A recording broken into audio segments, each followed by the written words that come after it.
Hey there, everyone. EG here, and it's a cold one. It's cold but clear, which is nice. But I'm sitting in one of my favorite spots out by the in front of the office, and I'm going to talk to you in a little bit about something I saw in the news that really hit me, really shook me to my core about the desperation that happens for some people who are old and alone. And if you watch my channel for a while, you know I did a big video on this back in last May, but I thought it was time to revisit it with kind of an update on, I think, the new sense of desperation that's happening, that's causing people to do really dramatic things to deal with their situation. So I'm going to get to that in a little bit. First, I'm going to kind of give you some backstory to this while I'm sitting out here freezing. And that is, at least there's not any wind, though it's cold, but it's not windy. So what's happening in the world today reminds me a lot of a book that I read back when I was an undergraduate student and I was majoring in history, but I took my first anthropology class. And one of the books we read that year was called The Mountain People by Colin Turnbull. Now, Colin Turnbull was a British-American anthropologist, and I read this back in the days before I ever thought I would actually become an anthropologist myself, which happened in the 1990s. But in the 70s, I read his book. He actually wrote a wonderful book about the Pygmies in Africa called The Forest People, which was a beautiful book. And it was kind of like witnessing like one extreme of the spectrum, and then when he came out with the mountain people, it was like the other extreme of the spectrum. So I believe you can still find that book in print today. It is a tough read. I think I've read it a couple of times since then. I still have the book, although it's been packed away now. But in this book, it's really about the disintegration of a tribal society in Eastern Africa back probably, I guess this occurred in the 60s. And it seemed really shocking for the time that this would happen, because back then in the world, you didn't have a lot of instances of this. But what happened is this tribe was relocated, like they were only granted certain lands they could be on. I guess traditionally they were more nomadic people. And anyway, what happened is, as a result of drought and just the geographic kind of conditions in which they lived, the society began to disintegrate. And Colin Turnbull lived among them for periods of time. And so he recorded what he witnessed. And what he witnessed was people, even within families, turning away from each other, not being there for each other. If they got a little bit of food from somewhere, they would, hide it away, and they wouldn't share it with each other. Even, like I said, close family members. And so what started happening is the elderly, especially, got neglected in the society.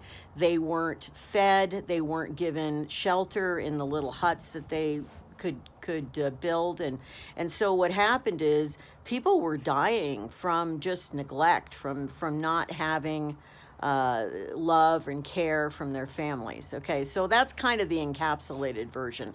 And I remember being so horrified by this back when I read it in the 70s, because I couldn't imagine that would happen. Well, it is happening, and it's happening on a global scale now, and that's what's so scary, is that this isn't just happening amongst a remote tribe in Africa now. This is happening in mainstream societies around the world. And I think this is where in this video I have my anthropologist hat on. I know it looks like my normal hat, but it really is my anthropologist hat. And I am really concerned and distressed by what I'm seeing, not only in the U.S. society, but also in many societies around the world. And So I don't really know what the answer is. You know, in my other video, I talked about the fact that estrangement seems to be ever increasing, especially in the United States. When estrangement first happened to me, I did not realize that it was becoming a growing trend. I really didn't. I had no idea. Now I've heard so many stories from viewers, but I'm also reading a lot about it, you know, in articles, and this is increasing in the US. It's also increasing in many parts of Europe. It's increasing in some parts of Asia. I mean, there are very few places, I think, where we're not seeing this happening more and more. So what does this mean for the future, for people who are growing older? You know, what does it mean for my age group? But what does it also mean for, you know, our children's age group, and even our grandchildren or great-grandchildren? Like, are things going to disintegrate to the point that people just aren't going to care for one another anymore? You know, I mean, I say that and it sounds so horrifying, but it is a possibility. You know, societies deteriorate. If you look at history and you look at the fall of major civilizations, it didn't just happen on the large scale, it happened on the small scale. You know, people did not care for their families. People did not save their families from disaster. This is the kind of thing that can happen in any, especially a large-scale society. So I'm going to go inside here, and we're going to pick up, and I'm going to talk to you about the story I read this week that really shocked me and made me think about, would that happen here? You know, wherever that here is for you. It could be in the United States maybe, or maybe you live overseas somewhere, but I really thought about, could this really be happening more and more? And if this is true, this is, you know, this is kind of like one of those canary in the coal mine kind of moments. You know, you've heard of the canaries in the coal mine. You know, they were sent down with the miners, and they were more susceptible to the fumes and the gas, and so they would keel over and die long before it would hurt the miners. And so that was kind of their warning. Well, you know, this may be a warning for society in general, the kind of thing I'm going to talk to you about in a minute, that if this is really going to increase, if this is going to continue happening and spread to more and more cultures around the world, this is a canary in the coal mine kind of moment for civilization. And I mean, that's what I'm thinking as an anthropologist. So anyway, I'll pick up with this in a moment. Hey, so I'm all warmed up now, and let's continue with this story about the potential disintegration of societies. And let me adjust the camera here. Not real. There we go. A little bit more like that. What prompted this for me is there was an article that came out on CNN on January 18th about how in Japan that increasing numbers of older women, in particular elderly women, were resorting to petty crimes just to go to prison. Now, I bet you're wondering, why would they do that?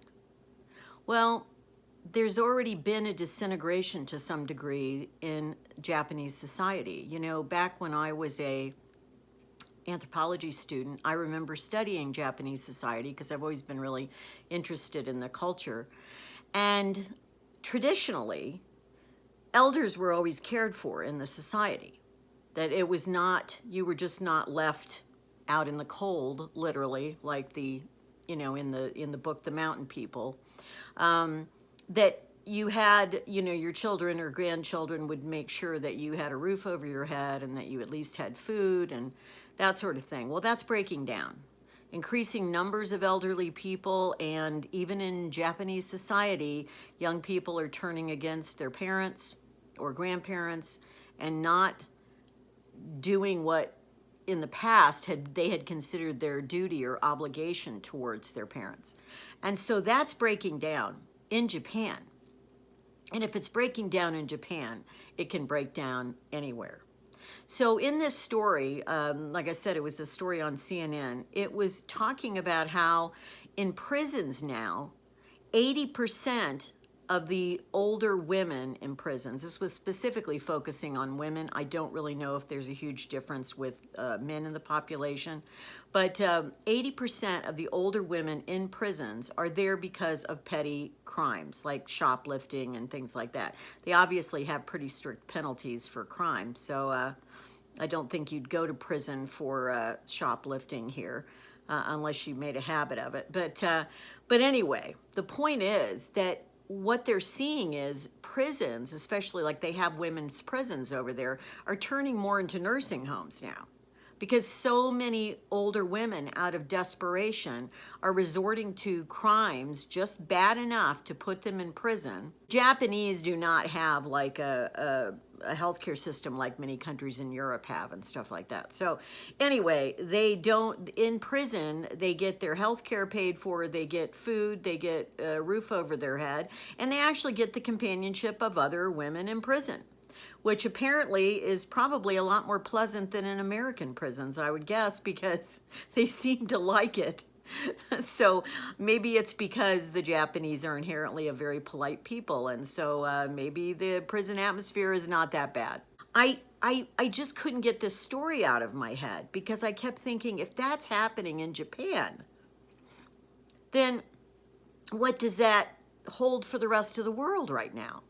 Now, I don't see in the United States this kind of thing happening. First of all, you don't generally get sent to prison for like shoplifting in this country. So that's probably not going to happen. You'd have to do a bigger crime to go to prison, either like a drug-related crime or a more severe kind of theft, or breaking and entering, things like that, to actually go to prison.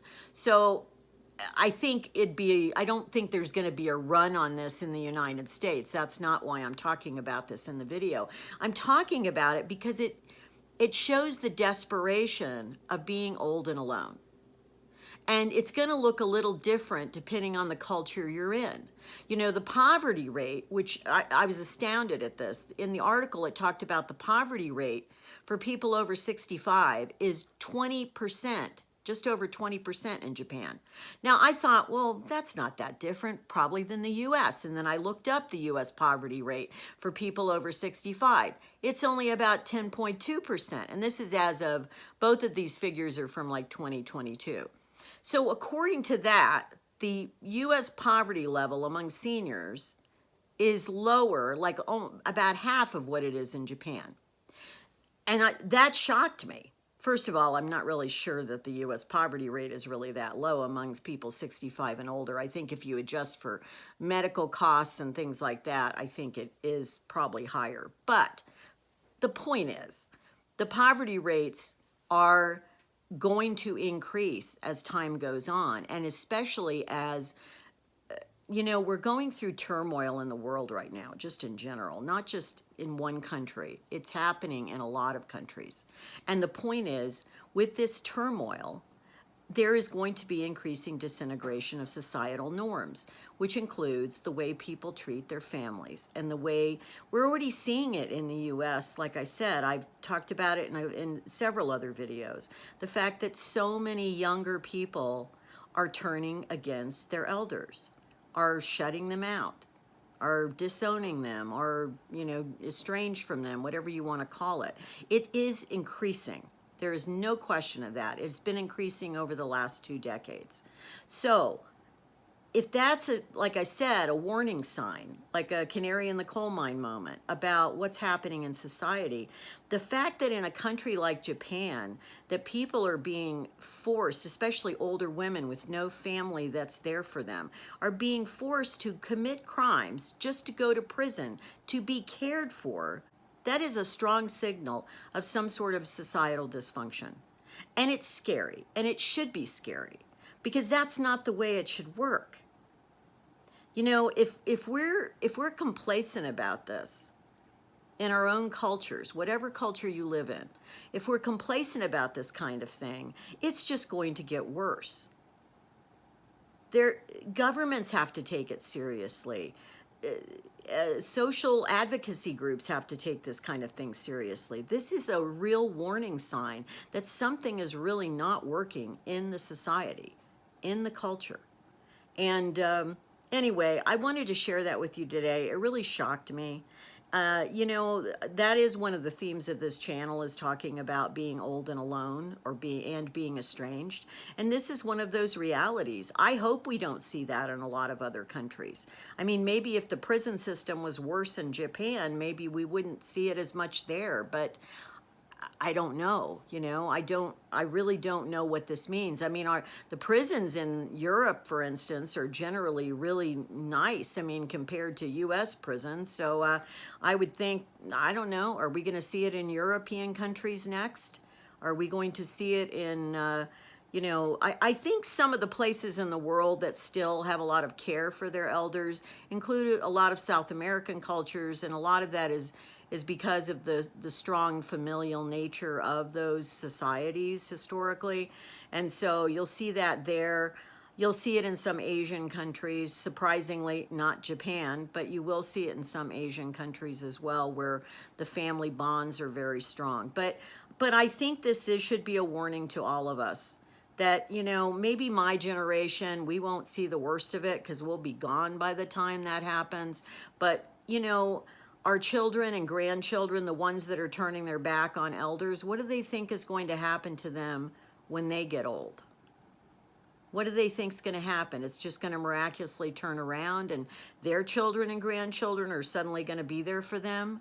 I don't think people realize how serious a problem this is. Anyway, deep thoughts for today. I didn't mean to depress you, but it is something that we have to think about and we have to consider in the world. I mean, I don't think just about myself or just about in a local sense, because I'm an anthropologist. I think about the larger context of all this and the larger, you know, meaning for the world in general and for civilizations, you know. So until next time, be kind always and keep moving forward. Take care.